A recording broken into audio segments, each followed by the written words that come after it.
A ver, pues esto no... Ahí. Vale. Ya me he presentado, pero bueno, lo reitero. Me llamo Javier Rodríguez y soy de Santander. ¿Cuántos de Santander por aquí? Que levante la mano. Bien, bien, bien. Bueno, actualmente soy el responsable del Departamento de Inteligencia y Fraude de Tarlogic y vengo de la función pública del Grupo de Delitos Telemáticos de la Unidad Central Operativa. Todo esto tan largo que posiblemente suene. En resumen, esto es lo que yo hacía antes, ¿vale? Trabajo policial clásico y esto es por lo que hago ahora. La diferencia entre las dos cosas puede parecer mucha, pero bueno, es mínima, ¿vale? La empresa a la que pertenezco, pues tenemos varias cosas, nos dedicamos a la ciberseguridad. No sé si aquí alguno habéis hecho pentesting, auditoría, consultoría, etcétera. Si no, pues os dedicaréis a ello, que por eso estamos aquí. El Red Team, que digamos son ciberataques que se continúan en el tiempo imitando un atacante. Y la inteligencia, que es por donde caen los marrones, ¿vale? ¿Por qué digo que donde caen los marrones? Veremos ahora. Pero una cosa importante antes de empezar, ya que nos está viendo mucha gente, Cantabria. ¿Vale? Cántabro significa pueblo que habita las montañas. Y el gentilicio es cántabro, no cantabrón. Esto es importante decirlo, ¿vale? De nosotros se hablaba ya en el siglo II antes de Cristo y efectivamente pues llueve bastante. Es el precio que hay que pagar si queremos que esto sea verde. Tenemos un montón de cosas. Los sobaos. ¿A quién le gustan los sobaos? ¿Los habéis probado ya? La leche, ¿eh? Bien por ahí, bien. Santander, las montañas y algunas cosas que ahora que tengo la oportunidad quiero decir, y es que yo cuando estaba por aquí, aunque estoy en Madrid hace ya unos años, pero nunca salimos en la previsión del tiempo. Eso es una de las cosas extrañas. ¿Por qué en Madrid llaman calamares a lo que son las rabas? El orujo es de potes, eso está claro. Y hay palabras raras, como si digo subir a cuchus, no sé si sabéis lo que es, subirse encima del hombro, o ponerse los spies, que es ponerte las playeras. ¿Vale? Bueno, ahora sí, al grano. Ciberinteligencia. Vamos a ver un poquitín el concepto de ciberinteligencia, que es, digamos, de lo más... actualmente es quizá uno de los términos que más se usan en seguridad informática. Vamos a ver qué es la inteligencia, qué es la ciberinteligencia, qué no es la ciberinteligencia, un ejemplo de un ataque a una empresa, en concreto sería espionaje industrial, y una serie de conclusiones. ¿De acuerdo? Pues, ¿qué nos dicen primero de la ciberinteligencia? Estos son unos recortes de noticias que te dicen ciberinteligencia, un paso más allá para prevenir ciberataques, la inteligencia, ventaja competitiva, bla, bla, bla, bla, bla. ¿Vale? Seguramente os sonarán estos términos. Parece que la inteligencia es algo que está ahí, ¿verdad? Que es bonita, nos cuida, nos protege, nos mima, es casi como esto, ¿no? ¿No? Tú eres la ciberinteligencia y esto eres tú. Es una cosa que te cuida, te protege, ¿no? Vendes más.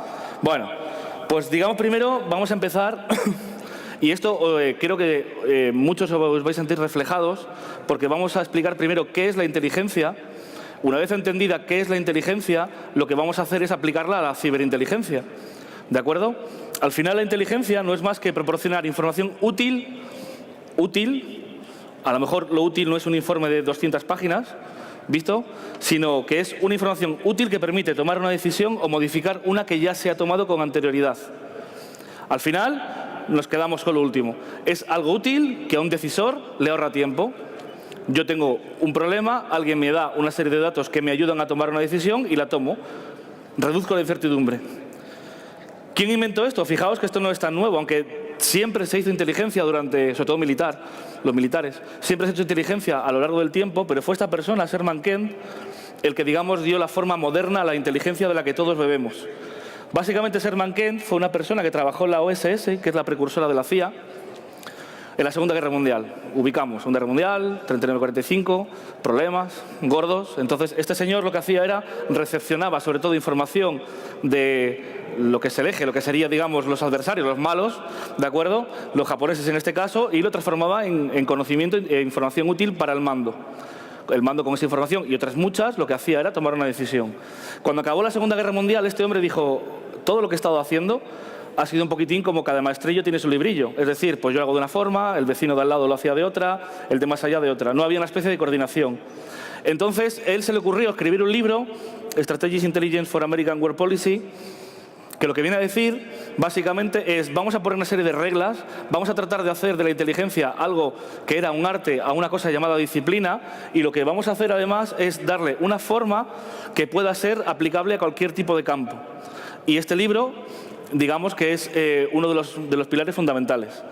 Básicamente, él decía, pues hay 4 procesos en la inteligencia, que es la dirección, la colección, el procesado y la diseminación. Básicamente son fases. Es decir, tengo la fase de la dirección, que es alguien que me dice, oye, tengo este problema, necesito conocer esto. De ahí nace una fase de obtención, es decir, voy a obtener toda la información posible sobre ese asunto.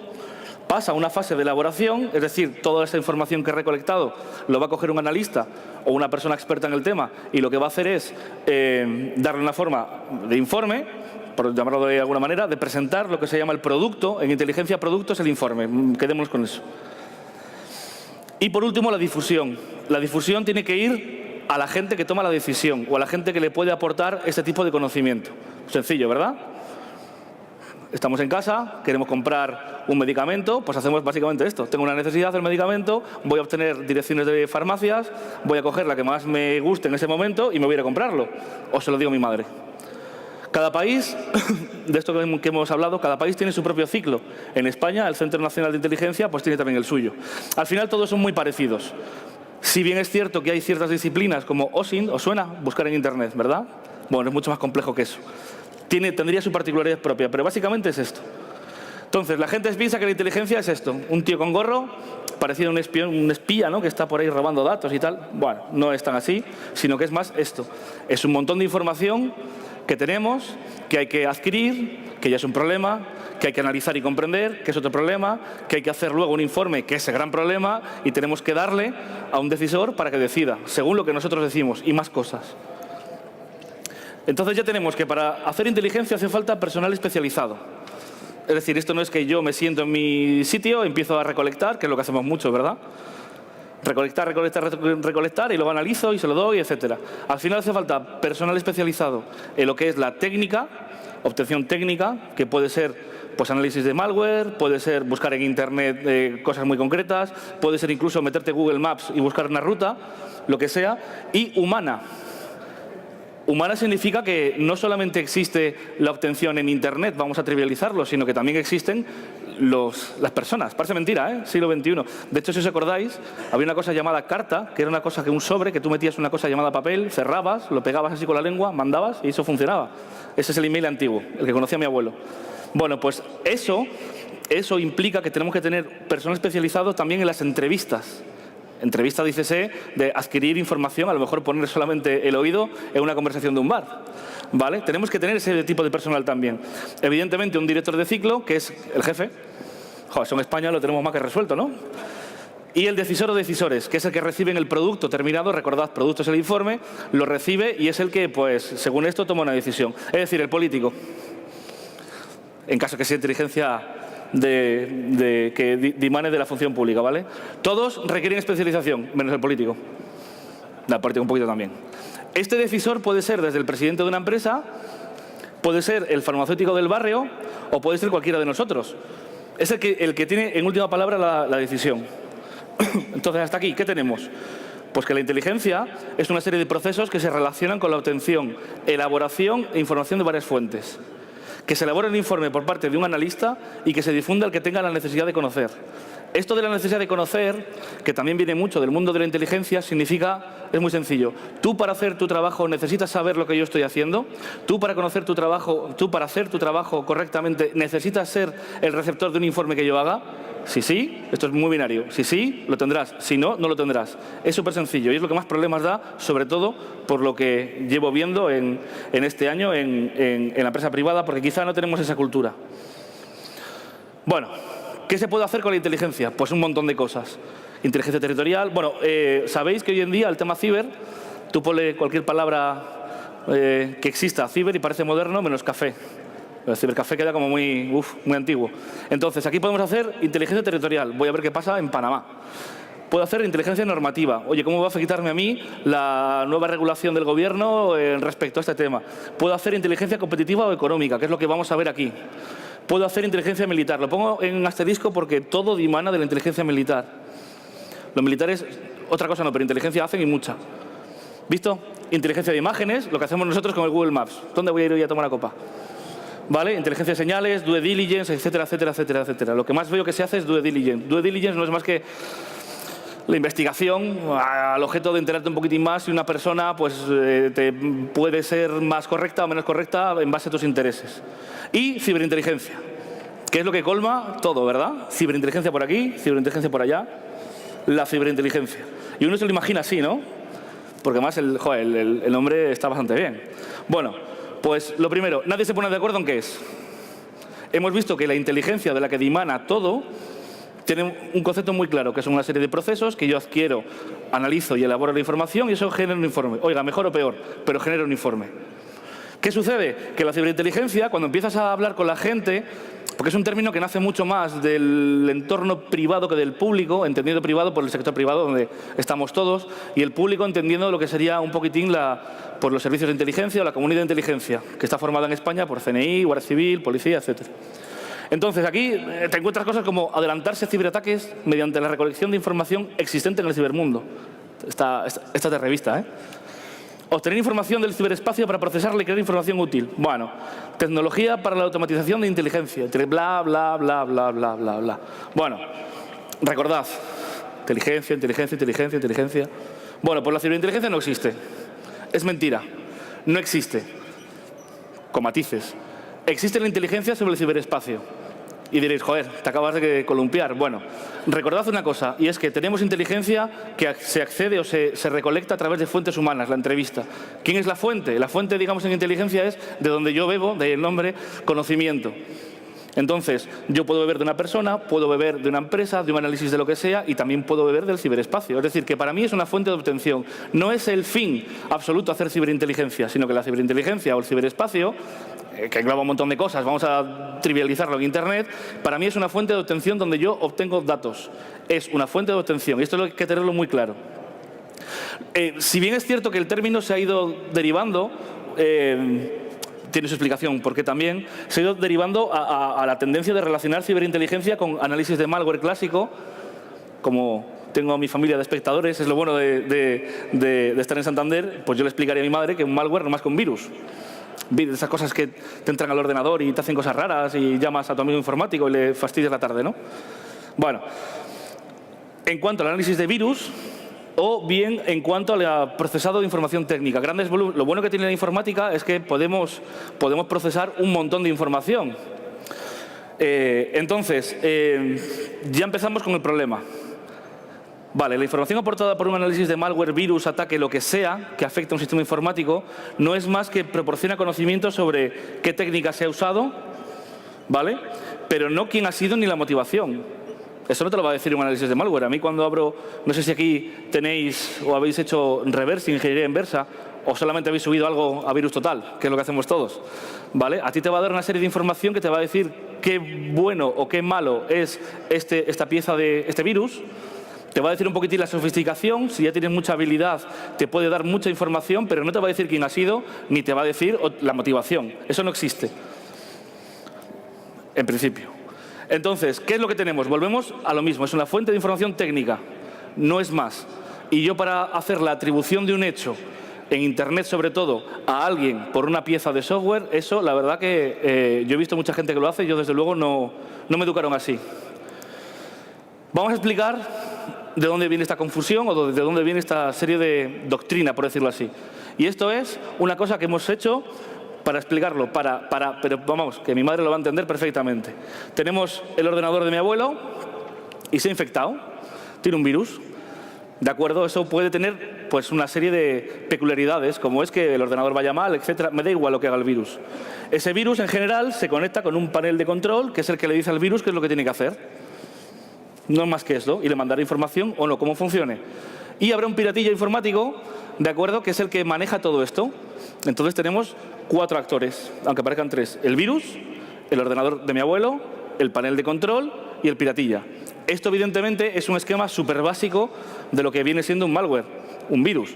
Les hay mucho más complejos, pero está claro esto. ¿Por aquí está claro? ¿Sí? Fácil, ¿no? Bueno, ¿qué sucede? yo evidentemente seré mejor cuanto más muestras de virus puedo analizar, cuanta más información tenga de esto. Es decir, si yo analizo 1000 ordenadores distintos, bueno, 1000 abuelos no tengo, ¿no? Pero eso Julio Iglesias iba a decir. Eso es el abuelo. Entonces, el ordenador, si yo tengo acceso a muchas piezas de software, de malware, no deja de ser un software, yo seré muy bueno y tendré mucha información sobre esas 1000 piezas de malware. Cuanto mejor o de más calidad sea el malware, mucha más información voy a tener. Eso está claro. Entonces, que tendré una pedazo de base de datos de direcciones IP donde se conectan, de virus para todo tipo de sistemas, en fin, información técnica. Está claro que es técnica porque viene de una obtención técnica, de lo que es un análisis técnico. Además, tendremos muchas más cosas. Y sobre todo mucha información de fuentes abiertas. Lo que yo sí estoy viendo mucho, los reports que voy leyendo, es que aparece un montón de información en fuentes abiertas, Internet. Y no tan abiertas. Entonces, me quedo con las tres últimas, los ítems: sesudos estudios caros y sesudos estudios muy caros. Aquí el problema es el caro, porque es el que compramos todos. El muy caro es el que tiene muchos recursos. Entonces, realmente lo que tenemos es un montón de información que se construye alrededor de un virus o de un sistema que ha sido vulnerado, pero realmente tampoco tenemos mucho más. Y empieza la atribución. Y te dicen siempre gente muy mala, Putin, ¿vale? Y si alguno está en la última, te hablará de Machine Learning, Big Data, etcétera, ¿no? Entonces, realmente nos quedamos un poco cortos en ese sentido. Fijaos, estamos diciendo que la tendencia es que yo tengo una pieza de software, la analizo y digo que soy un ruso. Joder, es fascinante, ¿eh? Os contaré, por ejemplo, que esto viene de la paradoja de Sherlock Holmes, ¿no? Sherlock Holmes decía que estaba en un edificio donde había un homicidio cada día. Un homicidio es una cosa bastante grave. Entonces Sherlock Holmes decía, ¿ha sido alguien de dentro? Y decía Watson, ¿por qué? Porque cuando muere alguien, el perro no ladra. O sea, es decir, no entran de fuera, están dentro. Eso es una asunción, pero no es una evidencia. Es muy diferente. Una evidencia es algo que yo puedo demostrar o que tiene una base sólida. Una asunción es lo que hace Sherlock Holmes. Que es un poquitín que sí, que vale, que bueno, pero ahí está. ¿Qué sucede con todo esto? Lo que suele tener un departamento de ciberinteligencia o alguien que haga ciberinteligencia, o que diga que hace ciberinteligencia, recordad la finalidad: proporcionar información útil. Pues tiene un montón de máquinas que hacen análisis de malware automático, que es necesario, equipos informáticos por todo el mundo dando vueltas, recolectando información, tenemos software automatizado que clasifica, bla, bla, bla, bla, bla. Y tenemos un personal especializado que se compone generalmente de analistas de malware, que es por una parte analistas de malware, es decir, el que se mete con el virus y lo coge y lo desensambla y hace cosas, y también investigación forense. Bueno, en todo esto hay una línea de expertos que sería hasta difícil de clasificar. Básicamente llegan al incidente, agarran la pieza de software o el ordenador y hacen un informe técnico. Los productos que crean, recordad, producto en inteligencia es el informe. Son informes brillantes técnicamente, porque yo he visto algunos que técnicamente agarran un virus, un malware y hacen un informe bestial, pero siempre sucede lo mismo. Siempre son los chinos, los rusos, los indios, una banda de cibercriminales, los rusos siempre. Y si ya el malware es mucha calidad, entonces debe ser la NSA. Volvemos a lo mismo, es decir, que a través de una pieza de software me acabo de elaborar toda esta historia. Y si lo dice Wikileaks es que ya va a misa. Siempre es Putin. Es decir, tenemos aquí Putin y realmente Putin, por favor, asesórate porque siempre te pillan. Es una cosa, la verdad, que es bastante interesante. Bueno, hasta aquí. Hemos visto un poquitín lo que sería la definición y quiero que os quedéis con la definición de inteligencia, la definición clásica de la que bebemos todos. Lo que sucede con la ciberinteligencia, que es un poquitín una cosa que todavía está buscando su encaje, sobre todo en la forma de los procesos, y qué es la información que tiene que dar útil. Y vamos a ver un poco, no hay nada mejor para comprender esto que poner un caso de espionaje industrial, supuesto siempre. Bueno, estas cosas suceden, está pasando, ¿no? Se suele decir en Twitter. Pues evidentemente suceden este tipo de ataques. Pero vamos a ver desde que alguien tiene la necesidad de atacar una infraestructura, de obtener un dato concreto, todas las fases por las que pasa, hasta que llega al analista. Entonces, tenemos por ejemplo, he escogido el sector farmacia porque puede ser el más así relevante, pero hablamos de farmacia, hablamos de ingeniería, hablamos de cualquier tipo de telecomunicaciones, cualquier tipo de empresa o gran empresa. Esta empresa opera en varios países. Por cierto, el 70% del PIB español ya se genera fuera de España. A colación de la crisis, lo único bueno que trajo es que las empresas españolas dijeron, pues bueno, me tengo que ir fuera, ya que en España pues no me va bien. Esta empresa sería líder de I+D en varias líneas de investigación y compite a nivel internacional, que es bastante común. No hay que irse a empresas del IBEX 35 para saber o para entender que hay empresas más pequeñas, en Cantabria sobre todo, que lo que hacen es irse fuera. Fuera de Cantabria es todo lo que no sea Cantabria, ¿vale? Eso es importante entenderlo. Evidentemente, una empresa tiene una serie de enemigos. Quizá esto, fijaos que esto, la seguridad física, lo que sería los que a veces decimos el de la porra, un poco que me gustaría que quitas ese concepto, la gente de la porra, seguridad física, porque también en seguridad informática hay un choque quizá cultural entre la gente que viene de la seguridad física clásica a la que viene de la seguridad informática, pero digamos que aquí lo tienen muy resuelto. Una empresa que opere fuera suele tener un mapa de riesgos de país, pues por aquí sí, por aquí no, ¿qué sucede? Entonces, al final tenemos una serie de enemigos, que es una empresa de la competencia, que pueden estar apoyadas por sus estados o no, trabajadores cabreados, ataques de fortuna, el ransomware, habría que verlo, una serie de enemigos. Cuando digo empresa de la competencia apoyada por sus estados, no estoy diciendo nada que no sea conocido ni secreto. Hay estados que tienen un sistema integrado de inteligencia económica, que lo que hacen es que te dicen, por ejemplo, un país te dice, mira, mis empresas para mí son lo que da el PIB, lo que enriquece a mi país, y cuanto mejor vayan mis empresas, mejor va a ir el país. Por lo tanto, si vosotros, señores de las empresas, qué sé yo, Estados Unidos, Francia, Italia, quien sea, pues si operáis fuera y traéis dinero, enriquecéis, subís el PIB, yo os voy a ayudar.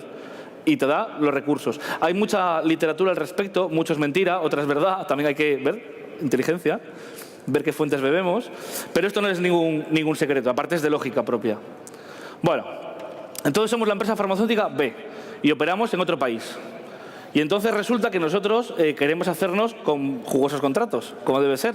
Al final una empresa lo que quiere es aportar beneficios. Y competimos por un contrato de una patente en Australia. Entonces, claro, yo ya tengo un pedazo de problema y es voy a ir a Australia, pero sé que no voy solo. Habrá empresas de otros países que va a ir, en este caso la farmacéutica A. Tenemos una necesidad que se llama una necesidad de inteligencia, una necesidad operativa. Tengo que saber qué va a hacer esa empresa.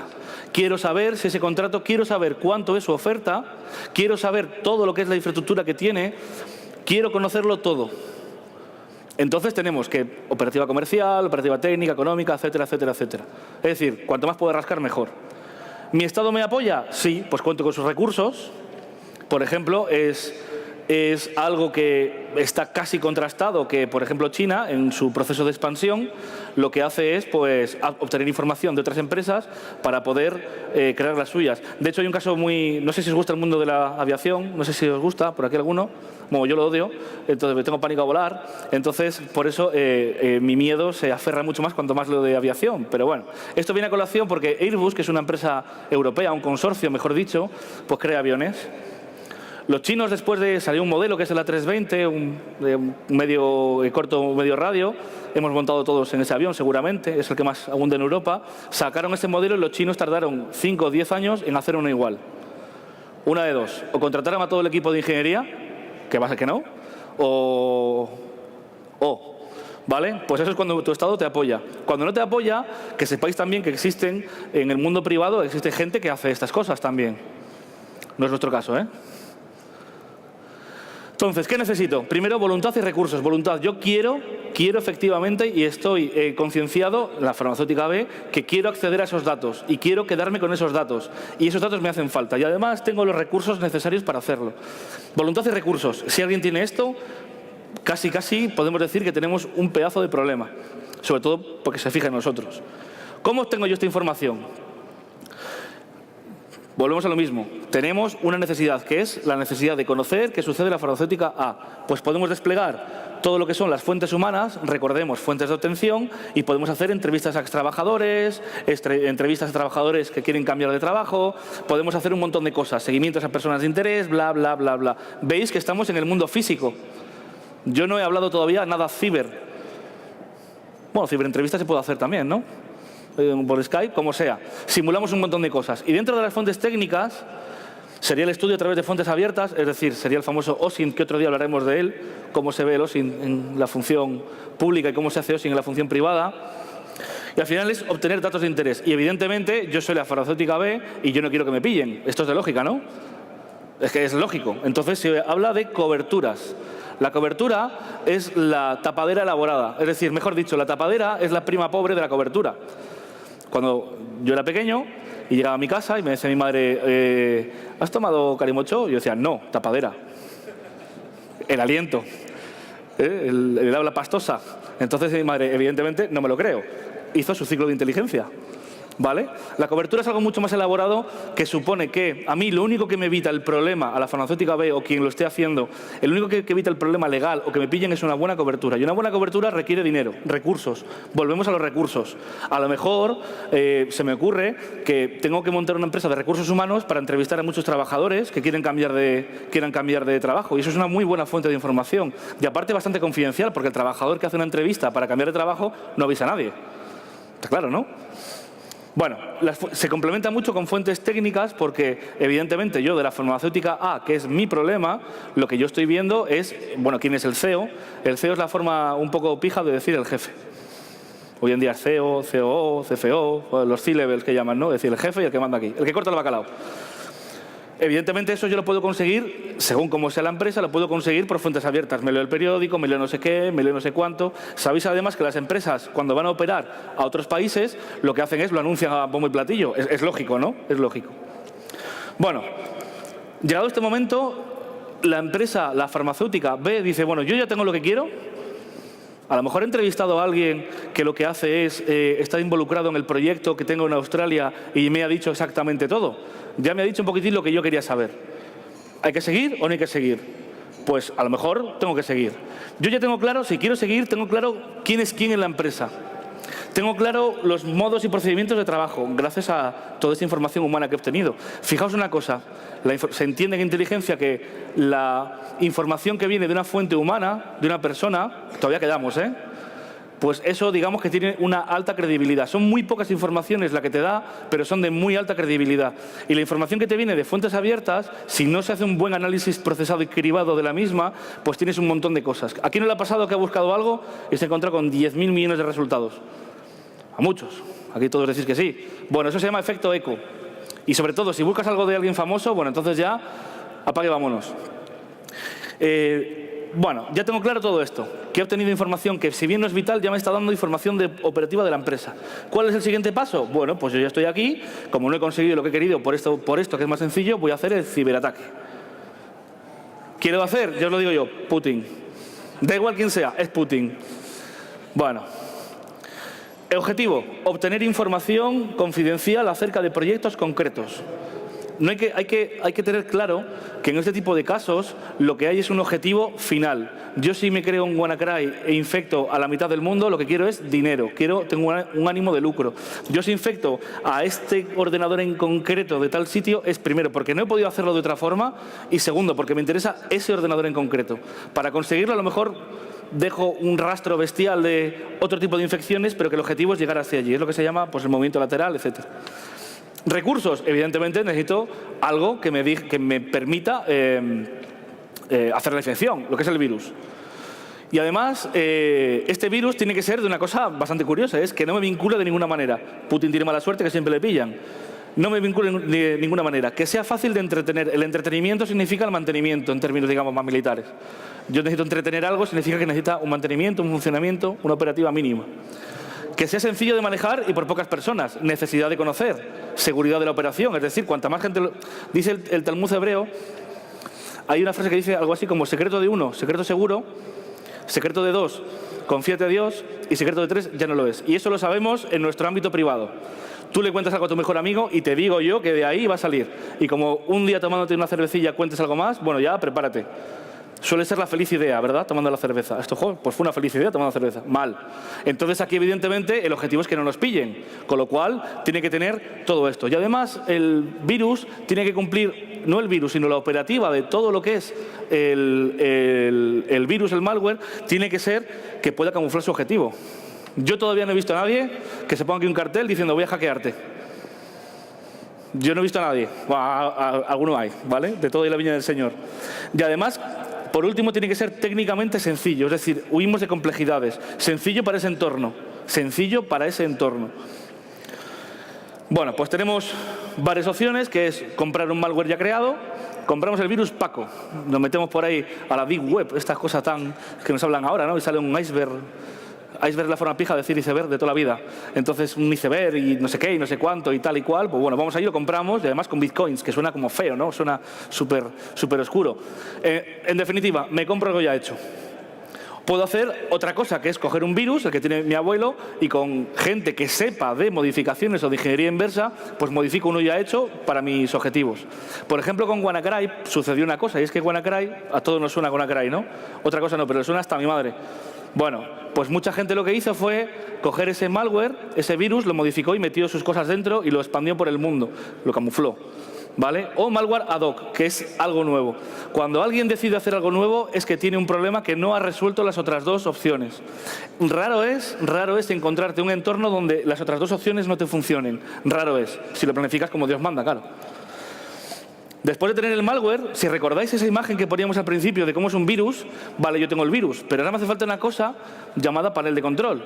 Es decir, la que va a gestionar el panel de control no es más que un sistema informático que está en unión con el virus y le van mandando instrucciones. Pues ahora me coges esto, ahora lo otro, ahora te borras, ahora haces lo que sea. ¿Entendido esto, no? Es sencillo. Yo me tengo que comprar ese servidor.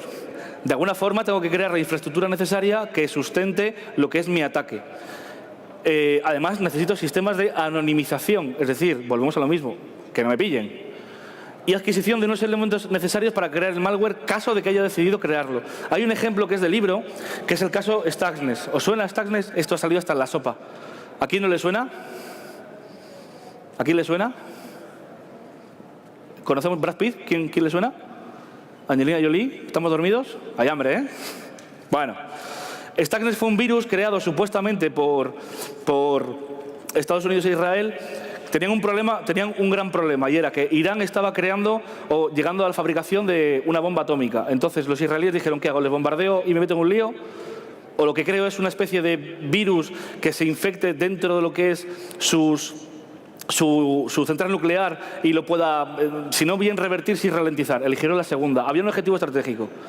Y Stuxnet es nada más que el arma, por decirlo así, la primera ciberarma que se usó para ese objetivo estratégico. Pero lo que no nos cuentan de Stuxnet está, por parte de la ciberinteligencia, está más que analizado, más que reverseado, etc. Pero lo que nadie te cuenta es que las coberturas que usaron fue, por ejemplo, pues mira, necesito un certificado. Un certificado es algo así como ese pasaporte diplomático que puede tener una pieza de virus que le dice al sistema que va a infectar, oye, que yo soy legal, inmunidad diplomática.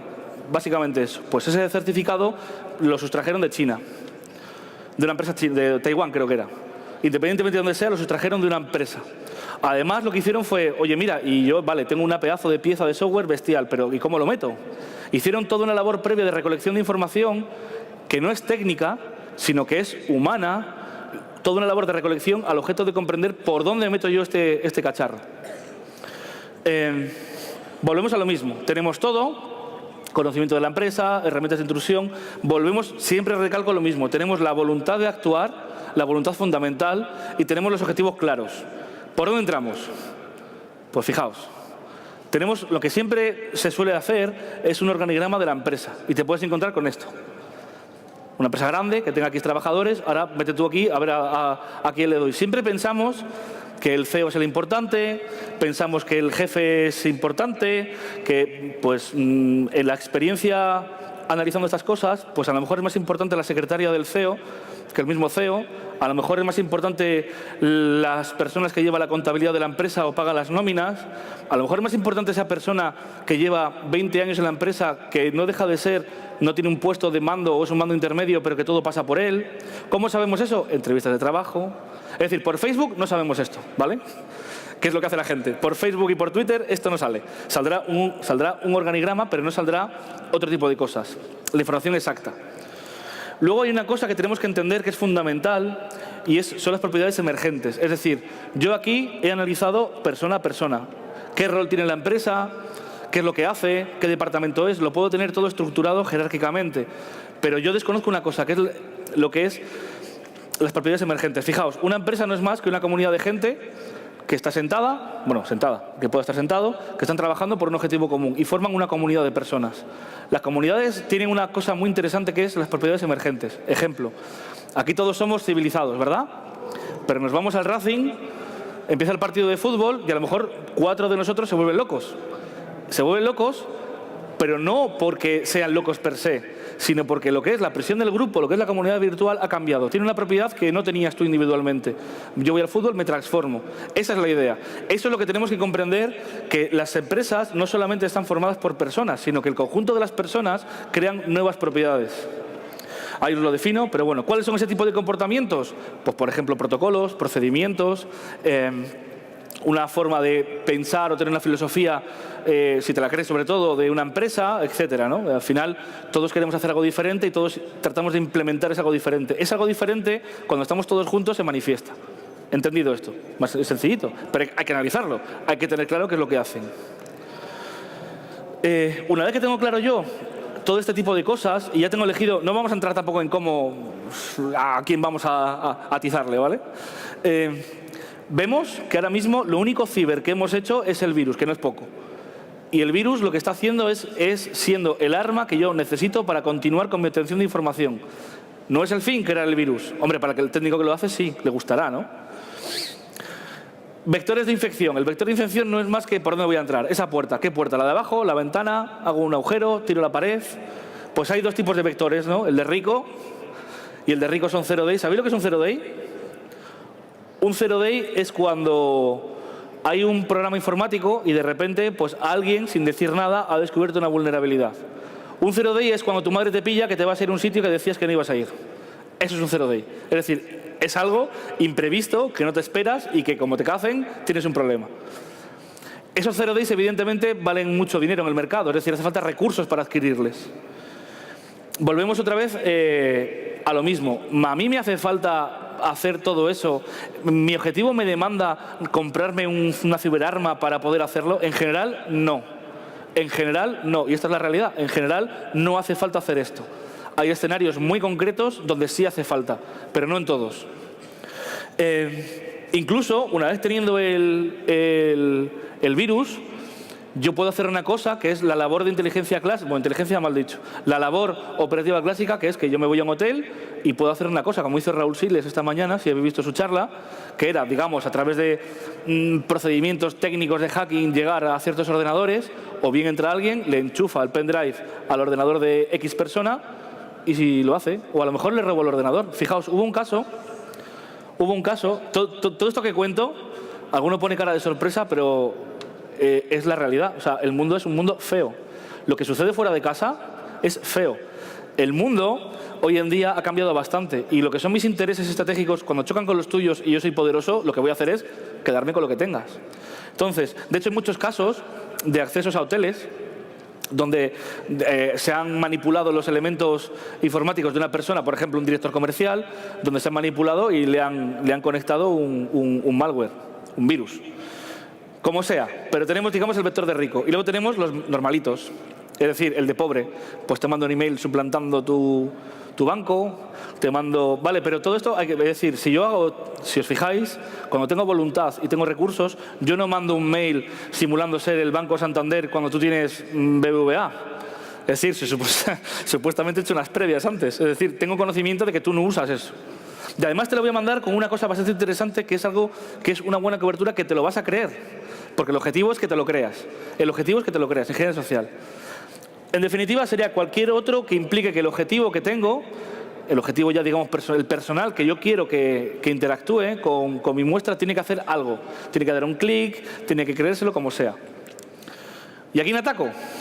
Recordemos, hay una de las cosas, cuando tú tiras el agua al suelo, el agua sigue el camino más fácil. Parezco Bruce Lee hablando, pero es que esto es verdad, ¿eh? Hacedlo. tiras un vaso de agua o dejas correr la caña, y es que al final el agua va por el sitio más fácil. Pues en esto es lo mismo. El atacante no se va a complicar. Es decir, que no me hace falta hacer un exploit que me haga no sé qué cosas súper mágicas, que al final me inyecte un payload. No, lo quiere fácil. Y no se va a gastar recursos en algo que pueda hacerlo de una forma más barata. Hasta en esto, el build capital es importante. Pues, por ejemplo, en el caso de Stuxnet, el virus israelí que comentábamos, ellos dijeron que lo que me es más fácil es entrar por un proveedor. ¿Qué tiene una compañía? Independientemente del tamaño, tiene proveedores. Proveedores, es decir, gente a la que yo confío, con el que hago una serie de negocios y con el que tengo un especial vínculo. Está claro, ¿no? En este caso, los ataques más peligrosos suelen venir por el proveedor. Porque además el proveedor no suele ser una empresa pequeñita, bueno, y puedes hacer una cosa muy sencilla, que es llamarle por teléfono utilizando la ingeniería social, que también otro día podríamos hablar largo y tendido, y con una buena cobertura, pues se logra entablar una relación. Oye, mira, vosotros vendéis chicles, pues mira, me estoy muy interesado en los chicles. Y a lo mejor también vende otro tipo de producto para el farmacéutico, lo que estamos hablando. Pero yo trato de entablar una relación con estas personas. Enviamos un email, hacemos cualquier tipo de proceso técnico que al final se lo crean. Por ejemplo, un documento de Office. Últimamente no, siempre era el formato PDF, el formato Office, el que sea, me da igual, incluso una web que tenga lo que sea, pero lo mandamos. Fijaos, hemos ganado la confianza, fijaos lo que estamos haciendo para que el bichito funcione. Esto es más complicado que tirarle ahí. Hombre, hay el escenario anterior donde tengo muchos recursos, evidentemente un 0-day no suele requerir que la gente interactúe. Entramos por un proveedor y entramos dentro. Y ahora estamos en el proveedor Z. ¿Y qué hacemos? Pues obtenemos toda la información relacionada con la farmacéutica A. Evidentemente también conmigo, a ver qué es lo que sucede. Y a través del proveedor se interactúa con otros sistemas, vamos saltando, etcétera, etcétera, etcétera, etcétera, etcétera. Y una cosa importante, cuando todo esto está sucediendo, seguimos manteniendo el contacto con el proveedor. ¿Por qué? Porque no queremos levantar sospechas. Es decir, no queremos que nos pillen. Bueno, todo este tiempo, la farmacéutica A tiene un departamento chulísimo de ciberinteligencia, que lo creó un año antes. ¿Vale? ¿Qué hace la ciberinteligencia de la empresa? Pues básicamente suele ser unos señores que están correlando todos los eventos técnicos que suceden en un equipo informático, que los clasifica, que tienen acceso a un montón de bases de datos de todos esos análisis que hicimos al principio de los virus. Tiene un montón de cosas, pero todavía no ha olido nada. En mi empresa, lo que yo aprendo mucho de la gente del Red Team porque simula mucho estos ataques. Entonces, claro, tú vas viendo, es que no es que te lo diga la experiencia que tenía anteriormente, sino que lo sigo viendo. No se enteran de nada. No se enteran de nada. Es que ni siquiera hemos tocado todavía esa compañía. ¿Por qué? Porque estamos centrados, hoy en día, lo que llaman ciberinteligencia está centrado en lo técnico. Porque lo técnico somos fuertes, ¿vale? Olvidamos una cosa, y es que lo que es que me metan a mí o que me ciberataquen a mí implica que hay otra serie de fases que ni he mirado. Además, pensamos que todo se encuentra en las alarmas. Es decir, fijaos una cosa, cuando salta el antivirus, os habrá saltado alguna vez, ¿no? ¿Qué sucede? Sucede que lo que llaman, te diría alguien, la inteligencia que tiene el antivirus te ha dicho que tienes un bicho. Ya, pero ya tienes el problema. Inteligencia no es que tengas inteligencia no es avisarte cuando tienes un problema. Inteligencia es prever que eso te va a pasar. Darte una métrica de que, oiga, que es que fíjese cómo estamos. Y aparte hay unas preguntas en inteligencia que son las de Laswell, el paradigma, que te dice, ¿quién dice qué a quién, por qué canal y con qué objetivo, qué finalidad? Eso a mí no me lo contesta una alerta de antivirus, ni me contesta toda la inteligencia operativa que tengo dentro de mis sistemas de detección de malware. Me está diciendo que ahí tengo algo, que no es poco, pero cuando me salta es que ya está dentro. Unos meses después, que es el caso que poníamos, lo que tenemos, vamos un poco de tiempo. Unos meses después, lo que tenemos son que uno de los sensores que están repartidos por la empresa salta una alerta y dice, oiga, mire, yo esta regla que he creado o que la he adquirido o que mi inteligencia dice que la pongas porque otro la ha detectado, pues ha saltado. Aparece en un departamento de desarrollo, por ejemplo, se realiza un análisis forense, se determina que había un malware, se crean IOCs. IOCs son indicadores de compromiso, entendidos en ciber. Informes, etcétera, etcétera, etcétera, y se dice lo de siempre. Esto es un ataque súper chungo y lo han hecho ¿quién? Eso es, los rusos. Otra vez. Los rusos. Mira que tiene mala suerte Putin, ¿eh? Por cierto, no sé si sabéis que Rusia es un país que tiene el PIB de Italia.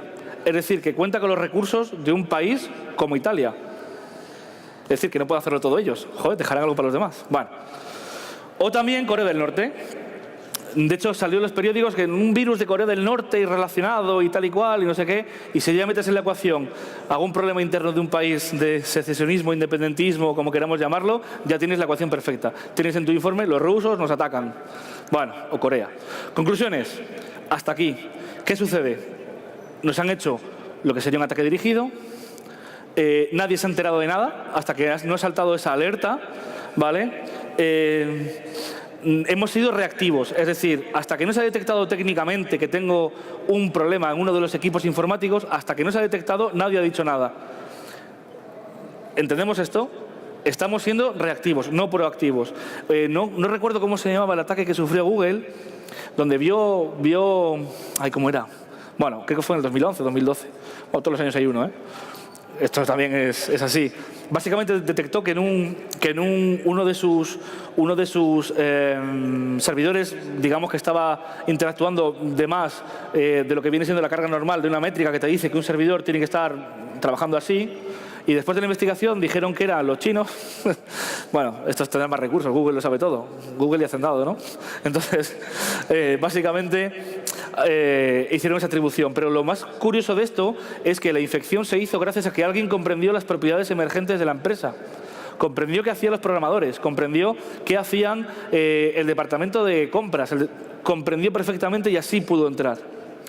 Reactivos, también les pasa a ellos. Idea final, que no la han colado. Es decir, ha estado durante unos meses, hemos tenido ahí algo raro, una pieza de software, un virus raro metido dentro, que ha estado haciendo cosas. Bueno, entonces, esto es lo que tenemos ahora mismo. ¿Cómo se trabaja en inteligencia? Por lo menos de la escuela de la que vengo yo. Primero tenemos que tener un grupo. Fijaos una cosa, ¿eh? Estamos diciendo que estamos compitiendo en Australia por un contrato. ¿Vale? ¿Eso quién lo sabe? El analista clásico de inteligencia, cuya labor es estar informado de lo que está sucediendo con tu compañía. Tenemos grupos técnicos de obtención, lo que sería pues, el analista de malware, analistas de inteligencia de verdad, el que se lee los periódicos. Parece mentira, pero leer el periódico, leerlos todos, también es importante, ¿vale? Incluso el que no os guste, es una persona informada. Es una persona que sabe que en Australia está pasando algo y que mi empresa va a competir allí. ¿Vale? Y una cosa, un analista de malware no es un analista de inteligencia. Y esto se lo discutiré a quien sea, donde sea, bueno, pacíficamente, ¿eh? Porque un analista de malware es un señor muy experto en malware. Pero un analista de malware, y en mi opinión, y de lo que voy viendo, no es la mejor persona para realizar una atribución. Es la mejor persona para decirte cómo funciona ese software. Es la mejor persona para decirte qué raro hay de este software con otros, pero no puede hacer una atribución. Es decir, volvemos al Sherlock Holmes. Yo creo que es alguien de dentro, porque como el perro no ladra cuando asesina, pues está dentro. También tenemos que comprender las propiedades emergentes de la compañía. ¿En qué fregados estamos metidos? ¿Tenemos identificados a la gente que nos puede atacar? ¿Qué sabemos de nosotros mismos? Es decir, un departamento de inteligencia tiene que saber un poco qué sucede por todos los demás. Esto en la seguridad física, vuelvo a repetir, está muy solucionado. En la seguridad física clásica está, pero muy solucionado. En definitiva, lo que se hace es saber cómo estoy. Es decir, si yo me conozco, decía Sun Tzu, ¿no? Si yo me conozco a mí mismo y conozco al enemigo, pues ganaré siempre en todas las batallas. Evidentemente, yo, si me conozco a mí mismo, podré ganar o perder, pero me conozco a mí mismo mejor de lo que se conoce la compañía, mejor de la que conoce la compañía el CEO. Bueno, una de las cosas que solemos hacer es, primero, yo tengo que diseñar escenarios. En inteligencia, fijaos que se trabaja mucho más, incluso en la ciberinteligencia que tanto critico, una de las cosas que hay que hacer es olvidarse del ordenador y coger papel y boli. El papel y boli es una cosa que llegó hace unos cuantos miles de años y todavía no lo han echado. Sigue funcionando. Tengo que diseñar los escenarios. Un escenario que sea de paz, llamamos de paz, con un término muy militar. Un escenario de operativa normal de la empresa. Un escenario de cómo es el inicio de ataque, el ataque en curso y otros. Y cada escenario me lleva a un futuro alternativo. En inteligencia, futuro alternativo es aquel que puede que suceda en base a unos condicionantes. ¿Qué son esos condicionantes? Indicadores. ¿Cómo sé yo? Volvemos al ejemplo. ¿Cómo sé yo que voy a ir a una farmacia o voy a ir a un local a comprar algo? Ese proceso mental que hacemos es muy simple. Y es que yo voy a esa tienda pues me gustan los productos que tiene, veo a la gente seria, veo que tiene una buena fama, indicadores. Gente seria, buena fama, buenos productos, etcétera. ¿Veis cómo lo rellenamos? Y entonces el futuro alternativo pueden ser dos, o compro o no compro, o a lo mejor por otro día, pero al final es eso. Cuando yo, por ejemplo, voy a una tienda o a un comercio que no me gusta lo que hay, es porque hay una serie de indicadores que tengo metidos en mi cabeza que me dicen que sí o que no. Fijaos en una cosa. La inteligencia trata de ser algo que sea disciplinado. Es decir, una disciplina. Se parece en ese sentido a la criminología. La criminología hace unos años pues, no tenía buena fama y hoy en día es una carrera y se trata de una disciplina, algo procedimentado que puedas reproducir. ¿Os ha pasado muchas veces que habéis dicho, esta persona no me gusta? O este tío me parece raro, o esta empresa me parece algo raro? Bueno, pues eso en inteligencia está prohibido. Eso que tienes en la cabeza tienes que transmitirlo en unos indicadores, en un escenario y decir a alguien, mira, no me gusta por esto, por esto, por esto, por esto. Evidentemente la sensación personal es muy importante, pero no lo es todo. Y luego también como analista te puede pasar una cosa, y es que si tú eres del Madrid, el penalti siempre será a favor del Madrid. Es así. O sea, entonces te hace falta un procedimiento disciplinado y eso es el diseño de escenarios. Entonces, será mejor cuanto más indicadores pueda meter yo en el escenario para reconocer dónde estoy. Y esos indicadores tienen que ser o bien ciber, que yo lo puedo tener de la obtención técnica, pero también de otra información que me vaya viniendo. Esto lo entendemos, ¿no? Es decir, que la inteligencia, la ciberinteligencia, para hacer la atribución tiene que ir un poco más allá. No solamente reversar el cacharro y decir que ha sido Putin, que eso es fácil. Bueno, una de las cosas que hay que usar son las técnicas analíticas, que esto es lo que tiene el analista de inteligencia clásico, que otra cosa no, pero técnicas analíticas tiene un montón. Las técnicas analíticas sufrieron en España, las técnicas analíticas las introdujo el Centro Nacional de Inteligencia, bueno, digamos que son los padrinos los que llevan la voz cantante en este sentido, pero digamos que sí que se trató de implementar unas técnicas analíticas que evitasen lo que se llama la decepción propia. Es decir, penaltis siempre a favor del Madrid, porque soy del Madrid. Estas técnicas analíticas se componen de muchas cosas. Por ejemplo, un diagrama de Gantt. Vamos a ver aquí. Un diagrama de Gantt. Cuando yo voy a la farmacia a comprar, ¿qué ha pasado? Primero, tengo una necesidad. Segundo, he cogido dinero. Tercero, esto lo he sacado de internet y es una imagen libre. Es que no tenía otra. El PowerPoint se me hace un poco mal, pero se entiende, ¿no? Hay 3 escenarios y cada escenario tiene una serie de tareas. Y para acceder al segundo escenario, tengo que haber terminado las tareas primeras. Entonces, si yo voy a comprar a la farmacia es porque antes tengo esa necesidad, pero es que mucho antes tengo esa necesidad y segundo, tengo el dinero. Hasta que no tengo esa necesidad y se acaba, no empieza el dinero. Hasta que no tengo el dinero, no se acaba hasta que yo vaya. La idea de esto es tratar de encontrar esas respuestas justamente a las tareas. Y ahí el tema ciber es importante, pero no es lo fundamental. Es que ni lo vas a oler. Es que ni lo vas a oler. Hace falta otra cosa. El diseño de indicadores, sí que quería insistir un poco en esto porque lo que hace es una cosa, que es crear una concienciación al analista. Es decir, si yo diseño todos los escenarios posibles para un caso, yo seré capaz de reconocer, según esos indicadores, en qué escenario estoy. Y a lo mejor a partir de entonces el penalti a lo mejor no es a favor del Madrid. Bueno, el fútbol, ¿vale? Pero hay analistas que dicen, no, yo creo en mi instinto. Bueno, pues bien, es importante, pero también es importante esto. Aparte es imposible que el penalti sea siempre a favor del Madrid. No soy futbolero, entonces... al final los indicadores, como decíamos, son un listado más o menos largo de indicios, asunciones también podemos tenerlo, y que la suma de todos ellos pues nos dan una métrica, nos dan una visión de conjunto. ¿Entendemos esto? Es decir, no es solamente... Esto es algo de cajón y de lógica, que a lo mejor la gente que viene de historia... Por cierto, Sherman Kent, el que decíamos al principio, era historiador. Era historiador. Algo tendría cuando estructuró la inteligencia de esa forma. Veía un poco el desastre al que estamos volviendo a llegar. Entonces, toda la visión de indicadores es que eso sí que es inevitable. Y ahí sí que puedo decir, oye, mira, me parece mal por esto, por esto, por esto y por esto. Resumiendo, que ya estamos acabando. Hay que llegar a comprender las tácticas, técnicas y procedimientos de un atacante. Las tácticas, técnicas y procedimientos es la base y el ABC el ABC de la inteligencia. Si yo comprendo las tácticas, sus técnicas y sus procedimientos, seré capaz de hacer una cosa que es generar alertas antes de que tenga el problema. ¿Entendemos esto? Si sé que alguien está interactuando con mis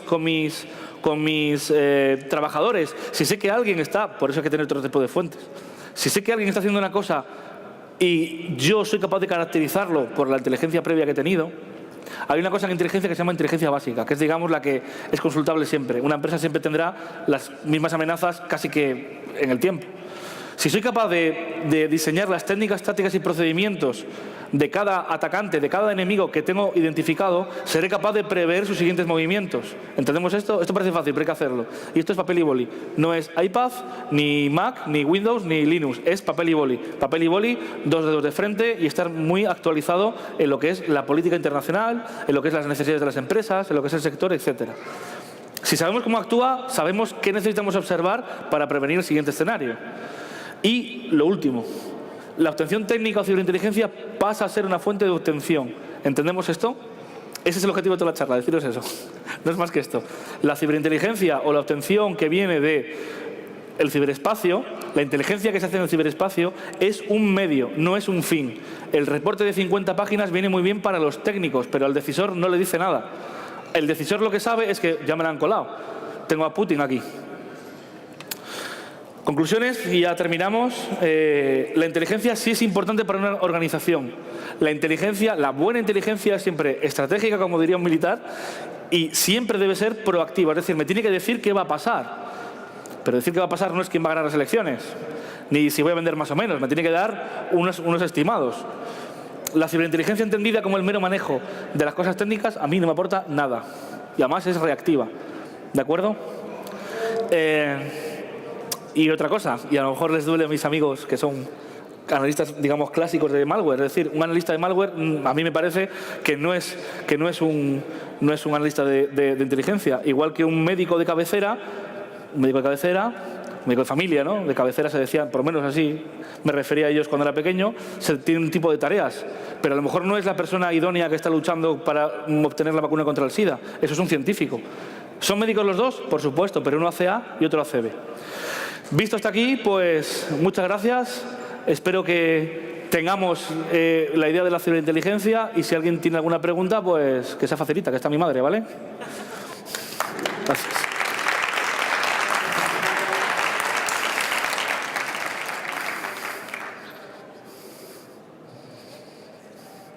Todos a la vez no, ¿eh? Bueno, pues muchas gracias y disfrutad de Santander, que es una muy buena ciudad.